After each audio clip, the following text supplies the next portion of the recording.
Hormuz প্রণালীতে ইরানি drone হামলায় বিধ্বস্ত হয়েছে দুটি তেলবাহী ট্যাঙ্কার। মার্কিন নিরাপত্তা বলয়ে থাকা সত্ত্বেও ইরানি জলসীমা ছাড়তে বাধ্য হয়েছে আরও 4টি জাহাজ।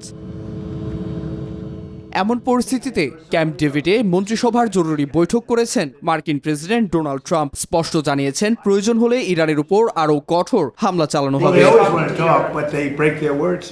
আলোচনায় গড়িমসি ইরানের জন্য কাল হয়ে দাঁড়াবে। তাদের বিরুদ্ধে বড় পরিসরে অভিযান পরিচালনা করা হবে। 4 সপ্তাহের মধ্যেই তা হতে পারে।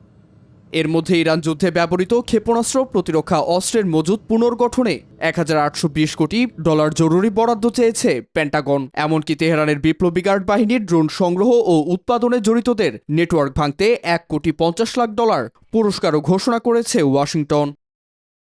Bashundhara public school and college 2026 শিক্ষাবর্ষে ভর্তি চলছে।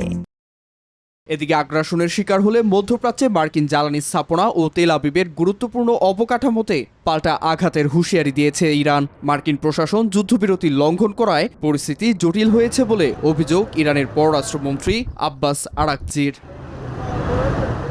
নীরব দাস, নিউজ 24।